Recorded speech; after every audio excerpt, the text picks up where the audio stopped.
Welcome to Small Biz, Big Wins, where every episode is a new journey into the heart of entrepreneurship. I'm your host, Summer Poquette, here to navigate the thrilling world of small business with you. Each week, we dive into the inspiring stories and joyful triumphs of real business owners. Get ready to be empowered with actionable advice, and most importantly, celebrate the spirit of small business. Let's dive into how every small victory shapes your big success. This is Small Biz, Big Wins. Let's make it happen. All right, everyone, I am super excited to welcome my good friend, real estate agent and client, Beth Flynn. Beth and I go back to my days of teaching preschool, and those are way back in the days. I had her child in my class, which makes me feel super old because her not so little one just bought a house. How time flies. I wanted to have Beth on the show today because over the years, I have personally seen her grow her business. And every time I talk to her, I'm inspired, and I know you will be too. So welcome to the show, Beth. Thank you, Summer. Thank you for having me. I really appreciate it. Oh my gosh, we have so much to talk about. So much.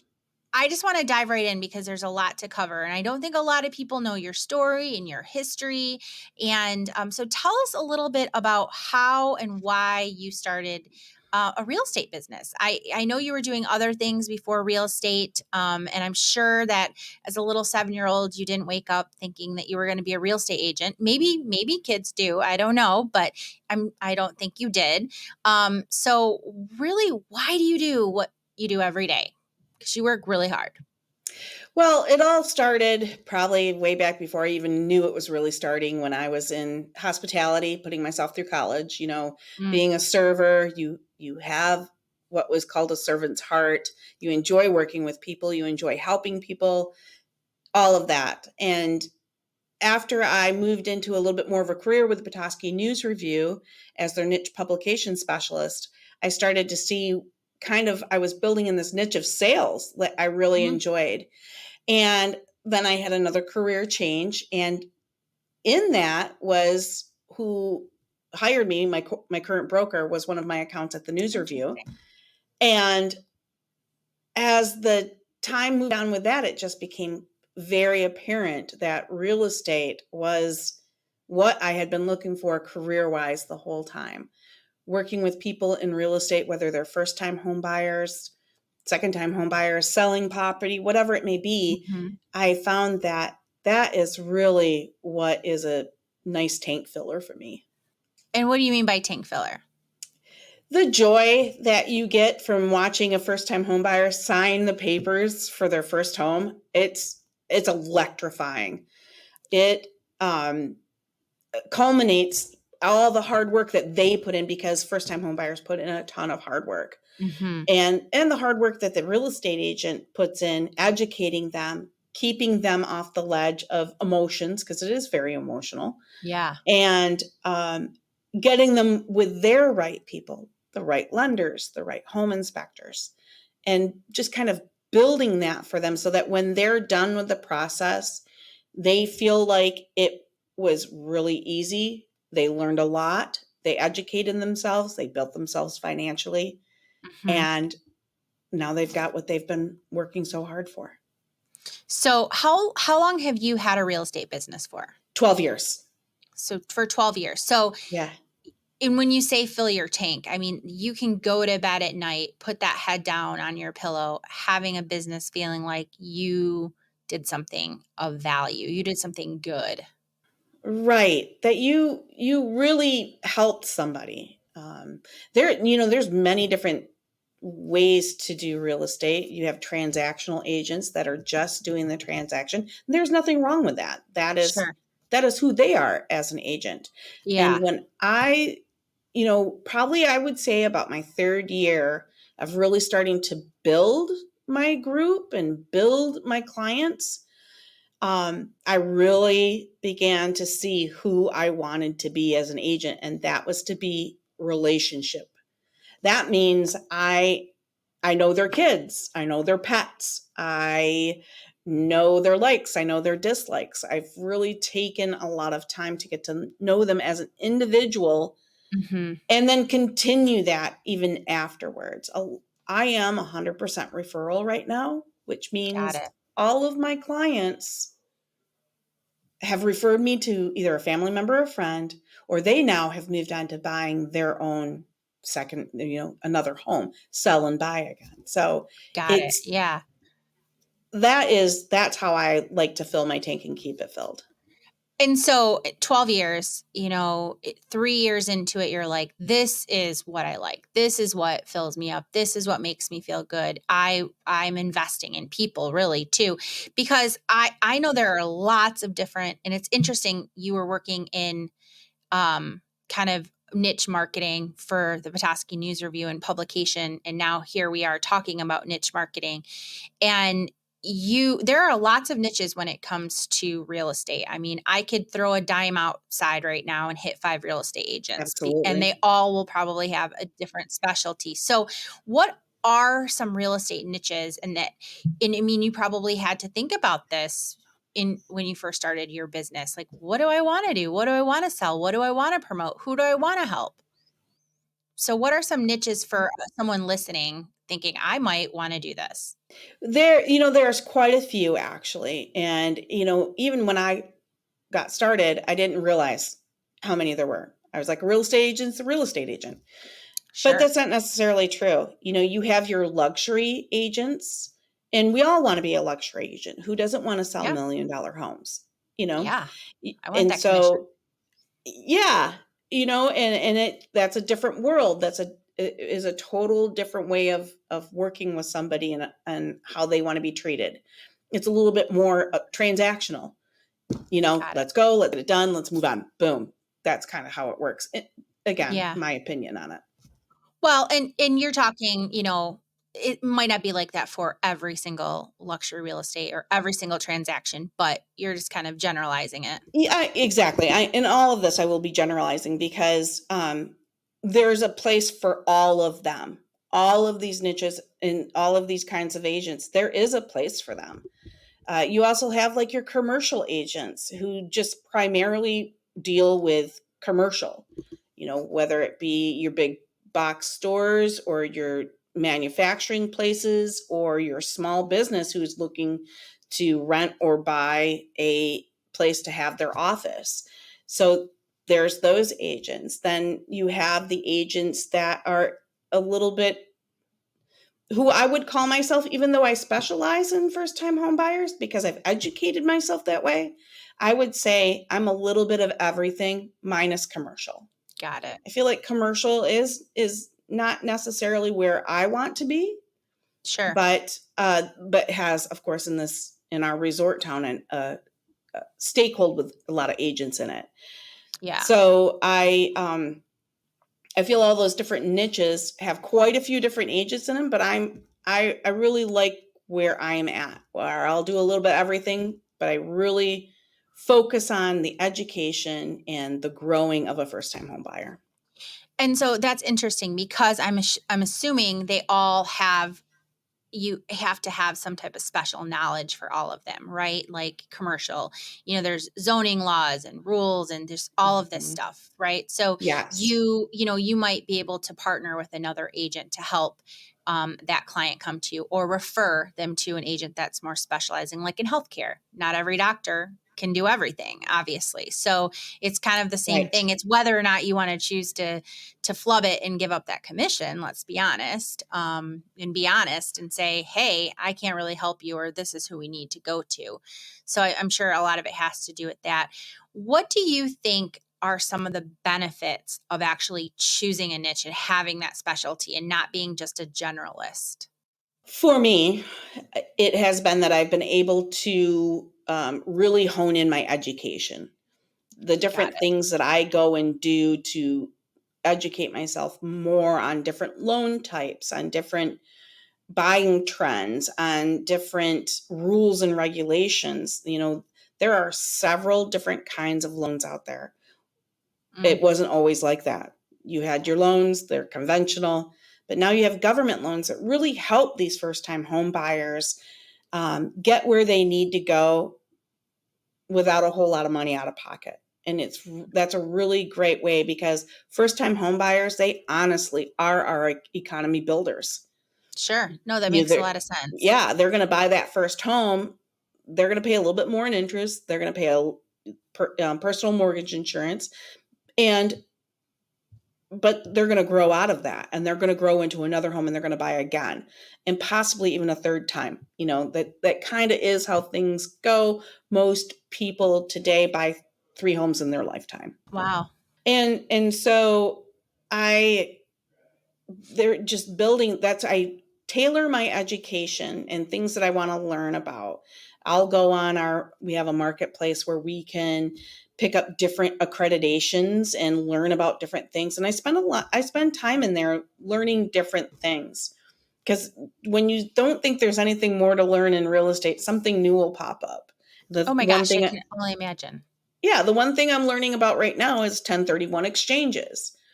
Those are kind of a thing for people that have several properties, and they're going to sell one, and they need to, of course, flip that money into something else so they don't pay a lot of taxes. Yeah. And I knew nothing about them. So I'm educating myself with that one and just trying to add to my own repertoire. Yeah, which makes sense. If you can specialize in something, if you can niche down, you can definitely, like you said, hone in your education and your knowledge so that you really are that specialist. You really are somebody that people go to because they're like, Beth knows. She doesn't just know a little bit about a lot. She knows a lot about this subject, and this is you become the expert. And I think in the change in our market and how things are worldwide, for me at least, I can't say for other agents, but for me, I feel like that's important. And when newer agents come and talk to me inside my office or other office saying, hey, I want to do this, what are your thoughts? It's really about that. It's really about getting that education, learning it, and knowing who you want to be as a realtor. And knowing who you want to be. And that might take some time. So for sure. So before we move on to the next burning question, Beth, I'm going to take a quick break to hear more about Keep It Real Social, our sponsor. A quick shout out to our sponsor, Keep It Real Social, an award-winning marketing agency. They're not just marketers, but storytellers, making your business shine. Thanks to Keep It Real Social for empowering us and our listeners in the digital world. For your digital marketing solutions, check out keepitrealsocial.com. Back to Small Biz Big Wins for more insights and inspiration. So, what have you, as a real estate agent, Beth, found? I mean, just to reiterate, it took you 3 years to kind of figure out this is really where you wanted to focus. This is your niche. These were filling your tanks. What have been some advantages of choosing this specialty or niche that you have personally seen? And maybe you've kind of hinted to this a little bit, but that long tail strategy of, I work with that first time home buyer, but they're going to buy a second or a third home. So what are those advantages that you've seen over this 12-year span of having your business? Yeah, I have seen my first clients in my first 5 years, they have now come back. I have helped them, I would say, and I'm just going to throw this percentage out because I haven't really actually worked up the number, but 25% come back and be ready to, now they've had kids, or now they're moving to a different town, or they've just changed their lives and they're ready to upgrade to a bigger home. And I feel like having built that relationship with them in the beginning to make them financially, or help them become financially sound by getting them with the right lenders that will teach them and coach them, has made it so that they can continue to grow themselves. Mm-hmm. And so them doing that and staying in contact with them with all that I do helps me grow, because now I'm moving with them and I'm helping their friends and their family, because that has been what was said. She sticks with it. She'll follow through. She's never left our side. Well, they've learned to trust you when they were really vulnerable and scared. I know our producer Grant here, he and I were talking earlier about this, and just how there's a lot to learn, there's a lot to absorb. I was talking to other people, about this. We have someone in our office that's looking at buying a home, and it's overwhelming. And so if you suddenly start, not suddenly, but you've invest in trusting this person, which is you, you will want to trust them again because you didn't lead them astray. And I'm just guessing, but I'm assuming a lot of the luxury home buyers probably aren't loyal maybe to their real estate agents, so they might go to the next real estate agent who's going to give them, a better deal. Or where I feel like a first time home buyer, once you've earned that trust, is not going to hop to the next real estate agent. I mean, I could be completely wrong, and there's probably some people I'm ruffling feathers with, but I'm just assuming. I feel like, yes, you do have something there. First time home buyers can be extremely loyal, as I am an extremely loyal realtor. I Mm-hmm. am loyal to my clients too.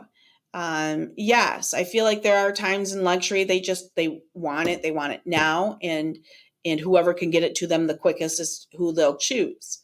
Sure. So I feel like that's a little bit of a rat race per se. It's probably Yeah. not the appropriate way Well, to say it, but I watch those real estate shows on TV, Beth, right, right? And I mean, right, and they're all luxury, right? But right, I mean, because someday this podcast will make me all sorts of money and I'll just be buying a right. second and third home. But, I watch those shows and legitimately, like, there are some really disloyal people. Like, they're like, oh, that person's going to take a 1/4% less. I'm going to go with, that person. And there's not that, wow, this person did all this backbreaking work. They, I confided in them. They helped this and that. And so I'm going to go with them. I mean, sometimes it's just whoever's going to give me the best deal. It can be cutthroat for sure. Yeah. Yeah. Some of those shores, like in Orange County, California, holy Selling cow, like sunset, yeah. selling sunset. I mean, the drama. You The probably drama. don't have that with your first time home Well, buyer. I think people would honestly be amazed at really how much work goes into this line for what I do, into this field. Yeah. It's not just, oh, you want to see a house, show them a house, oh, write the offer. There's so many things that we as agents have to be atoned for. Tons of paperwork. I can only imagine. You probably show people. I mean, what is like, how many times on average do you show a house to a new home buyer? Like, is it crazy? The last 3 years has been an unprecedented real estate market. Something that I've never seen, and including my broker who's been doing this for 40 years, has never seen. And so for a first time home buyer, you could show them in the upwards of 15, 20 homes. You could Wow. write 10 offers. You could lose all 10 of those offers and have to start back to square one. It's really just how quickly you can get them there, get them Hmm. ready, get them writing, and teaching them how to be strong, how to write strong offers, how to not be afraid, and just kind of letting the old adage, let the chips fall where they may.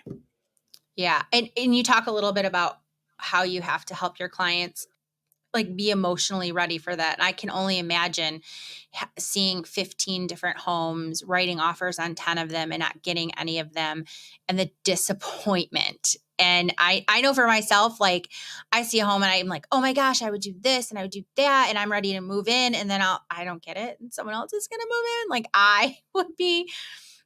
I'd be devastated. Yeah.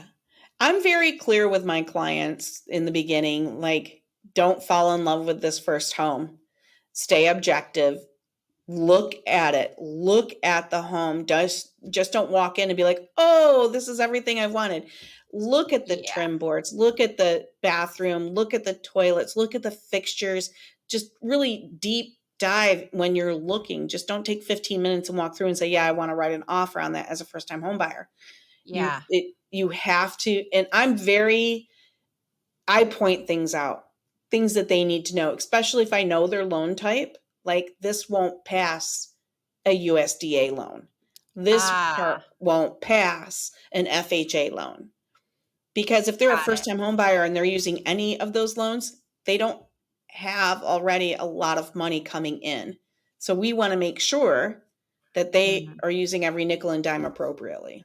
So it's really the advantage of having that specialty agent like yourself, and that you've niched down, that you have that knowledge, where if it's a commercial real estate agent, they might not know all of those things. So it's, if you are looking, for someone to help you with that first home, you really do need to find someone who has that specialty, because not all agents are created equal. It's almost like you are helping them like date and then marry. Like, okay, like, Right. here, you're this house, like, that is, no, that person is not the person for you. Like, pointing out that person's flaws. Don't fall in love. You have the rose colored, glasses on, and until they find the one that they're going to marry. Like, you're kind of like the matchmaker. Yeah. And honestly, it really, everybody thinks it starts out with showing houses and the real estate agent. It's really not where it should start. It really needs to start with them getting pre-approved, period. Got it. So that's kind of like your first step. That's your first step. And being with the right lender.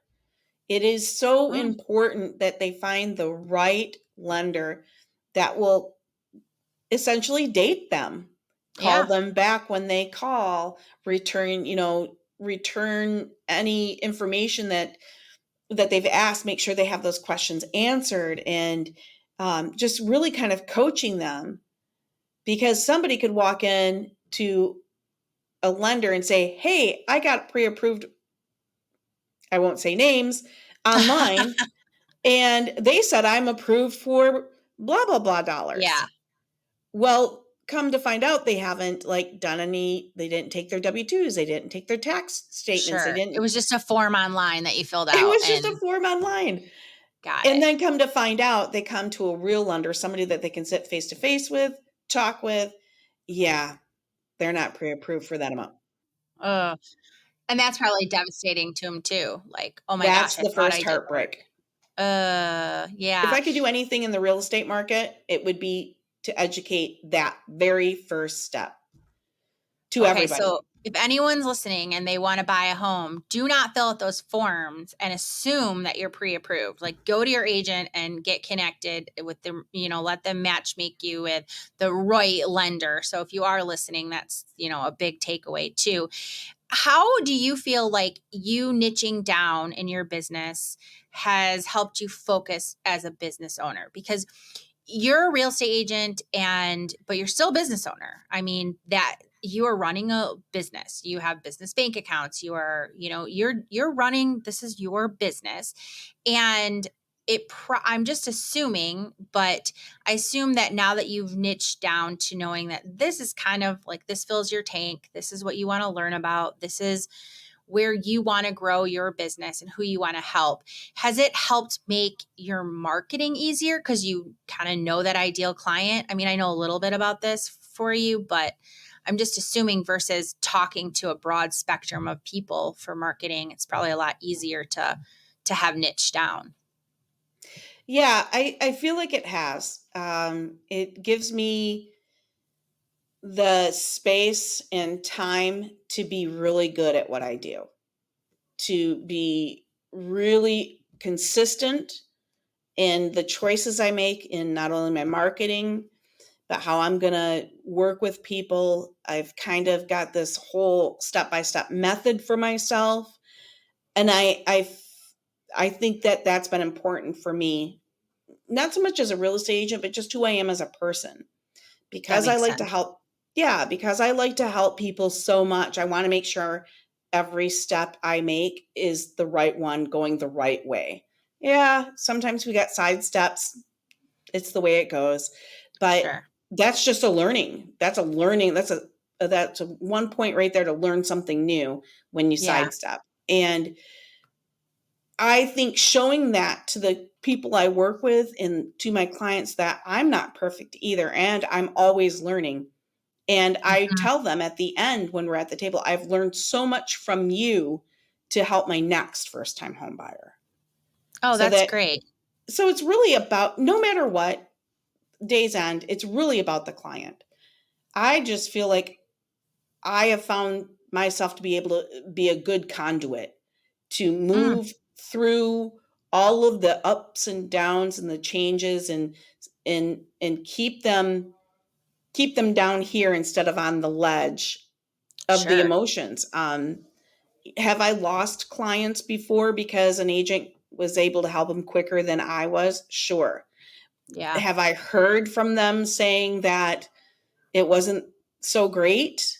Yes. Yeah. And that's interesting. So, I just wrote an Instagram post the other day about some lessons I've learned personally in 2024. And one of them was that not every opportunity is a good opportunity. Not every client is a good client or a good fit. Do you feel that way yourself in business? Like, I'm sure you've had situations where a client has come to you and you don't think they're a good fit, or maybe you've taken them because the commission was going to be good. And at the end of the day, we all have a business to run, right? What have you learned from that? Like, I mean, just for me, I know the older I get, the longer I'm in business, the more I'm like, I say no to more. Yeah. You know, I take very great care into making sure, and now at 12 years, Yeah, that I am working with people that are right for me, because if they're not right for me, I will not be right for them. that's And perfect. I want to make sure that no matter what I do, yes, I sell real estate. I will sell anything to anybody, big or small, anytime, anywhere. That's what I'm licensed to do. But I also know that if I didn't do a good job, or we just weren't jiving, it's not good for the reputation. It's not good for the reviews, not only Mm. for myself, but for the company I work for. And I feel like there needs to be some importance on that in life in general. That Yeah, I agree. I think that does come with maturity. Like you said, 12 years. I've been in the industry for a long time too. And at first I took whatever. I sold whatever. I wasn't as choosy, but now I am. And I feel like you're kind of right, that same way. You probably know if you aren't driving a lot sooner now because you know yourself better as a businesswoman. right, exactly. And that is probably the key. If Yeah. any new or wannabe realtors are out there, that is the key. You must know yourself to a Yeah. fault, and what you're willing to put up with, what you're not willing to put up with, what lengths you will go, how far you will drive, all of it.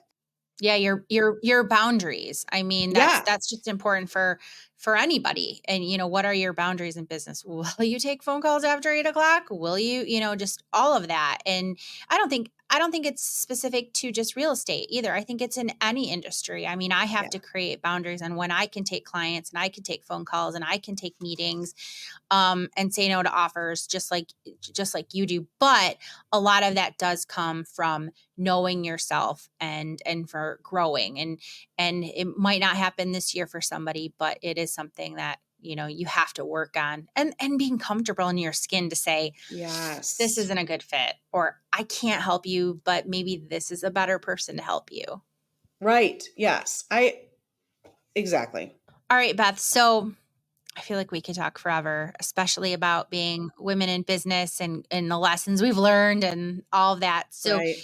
if there's a small business owner listening, which I hope there are plenty that are tuning in and listening to this, or a fellow real estate agent, and they're trying to find their niche, because I think it's really interesting you were actually working in kind of niche marketing or sales at the News Review. What advice do you have for someone trying to figure out, like, do I sell luxury? Do I what do I go into? And I know for even my own profession, there are lots of things in marketing. I mean, I could specialize in television marketing. I could do radio. Mm-hmm. There are certain things that we are really, really good at and we hang our hat on. And there are other things that we have to give referrals to. So what advice do you give to that business owner or real estate agent who's like, I don't even know, like, where do I go? Yeah, when I started, I didn't know what to do. I just knew that I had what is called the sphere of influence, and that's anybody I've ever been in contact with, worked with, all of it. And I had that huge list, and I did a mailer to everybody. I told them what I was doing, what I was looking to do. And then from that time on, I tried everything minus commercial. I've never really dipped into commercial because Okay. that's just not for me. I Yeah. do know that part. And so I tried a little bit of, I still, again, I will sell anything to anyone, but I really was conscious and paying attention to what I was selling and how I felt selling $1 million and how I felt selling $500,000 and how I felt below, and then Mhm. how I felt in below that, which would be your first time home buyers. And I just made sure I dabbled in all of it so that I could learn really who I wanted to be. And Yeah. it took a few years. It didn't happen overnight. I would say, if I was to be honest, it was year 5 and 6 where it really started to make sense to me. I Okay. saw where I was excelling. I saw where yes, I had to work harder than most luxury people, and I would do double the units, which is sales Yeah. of homes, just not volume wise. They had more volume than me, but I was selling as many homes as they were. And I didn't mind it. I didn't Mhm. mind working hard like that because there was just something about it for me. And so I would say to somebody getting started or thinking about doing this, sitting back and really thinking about that while you're working. How did this make me feel? Did I enjoy this? Are my clients happy with me? Can I learn from this? Am I gonna, build from Yeah. this?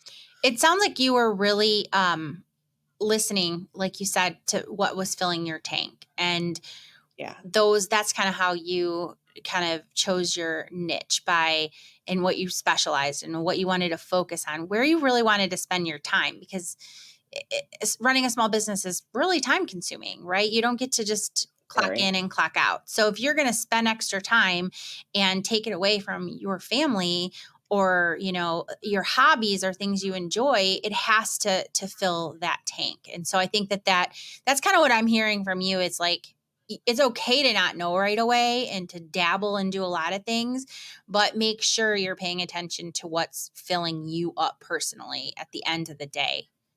Yeah. Yeah. I mean, sure, it can be all about the money.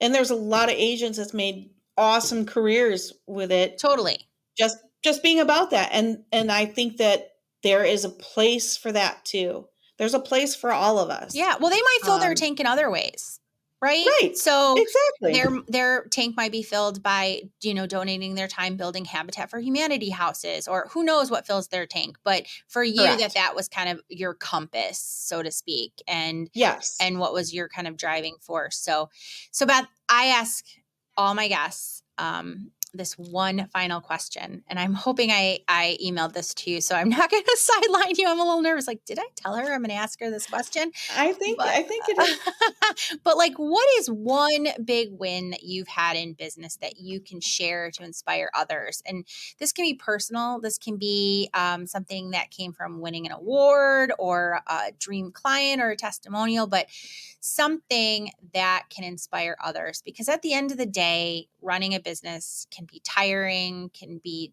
defeating, deflating sometimes, but it also is exhilarating and very rewarding. And so Yeah. tell us, like, do you It have that is. big win that you can share? I do. And it really wasn't even around money. Um, I have a client who I've worked with, um, I help them sell and buy their new property. They are a homestead family, I guess you could call them. Okay. They have 7 kids. 4 are biological, 3 are adopted. And we set out trying to find property for them, something where they could have a farm, where they could raise animals and they could have chickens and they could live that farm lifestyle. Yeah. And I would say we were probably a year in of looking and searching, and the husband happened to be driving down the same road he lived on and watched someone put a sign in the road, like put a sign in the ground, and he almost drove off into the ditch trying to dial my phone number because it was 30 acres. It had the barns. It had a home that was way too small for them, but it checked all of the other boxes. So And cool. it was literally like, it was like the heavens opened up and here it is. Sign. Here it is. Real estate sign. Exactly. And we were able to do it. We were able to figure out all of their stuff and get them in this little family, and not little family, into this home that they have now created. It's called the 9 Hands Farm. Oh, okay. That's awesome. And they just, I cannot tell you literally how big of a win that felt like to me, being a part of something that created this lifestyle for a family of 9. And I think So, what's awesome about that story and that win is that it's not something that's tied to monetization, right? That it really right. goes right back to you filling your cup and helping others fulfill, what they're looking for, and their dreams. Yeah. And it might not have been their first home, but it was their first, their second home or their dream home. And you were able to help them do that. So absolutely amazing, Beth. So thanks for being the very first guest on Small I Biz appreciate it. Big Wins. I Yeah. know, it's so exciting. You've definitely left me inspired. It's hard for any small business owner to choose a niche. And I love how you've honed in on this specialty that you have while still helping all buyers and sellers. Because like you said, you'll help people buy and sell just about anything, but you do know your ideal client. And I think that's a key takeaway for any small business owner, is that we do need to know who our ideal client is. And along the way, we're probably going to have to help other clients that aren't our ideal client to stay in business. I mean, that's just Right. the way it goes, right? And exactly, you have to have that wherewithal to know Totally. when to do it. Totally. Yeah. But I think what's great about you, and I think something that small business owners should, keep in mind, is that it's always important to lead with your heart. And I love this about you, especially. And I think that that's what really makes you as successful as you are, a successful small business owner, because there are a lot of real estate agents and people want to get into real estate. People want to get into business because Right. they think that it might be easy or whatever, but there is competition out there. And I think finding your niche, your specialty, what fills your cup, leading with your heart, sets you apart from the competition. And Yeah. as a marketing, owner of a marketing agency, I can definitely say, oh my gosh, like we want your advertising and your marketing to, set you apart as well. But your reputation, and Mhm. what you lead with also sets you apart. It's not just your Yeah. marketing, right? Right. And it's so important. There are so many real estate agents. Being able to set yourself apart in the sea of salmon, I guess you could call it, Sure. that is the biggest key. Yeah. You have to do something a little bit different because you need them knocking on your door as much as you knocking on theirs. Yeah, and that's that niching down. So Yeah. that's awesome. I think there's a lot of key takeaways here for anyone listening, whether they're in real estate or not. So to learn more with how to connect with Beth Flynn, please visit bethflynnsells.com, and I'll make sure that I put all of her socials and her website in the show notes as well. But Beth, thank you so much for being a guest Thank today. you, Summer. Yes. And for everyone tuning in, thank you. Please be sure to subscribe to the pod on Spotify, or you can check us out on YouTube as well as on Apple iTunes, so you don't miss our weekly show, Small Biz and Big Wins episodes. You don't want to miss some exciting upcoming interviews as well, and some solo casts. We'll be talking about building a positive work culture, small business expansion, and so much more. Thanks for tuning in, everyone.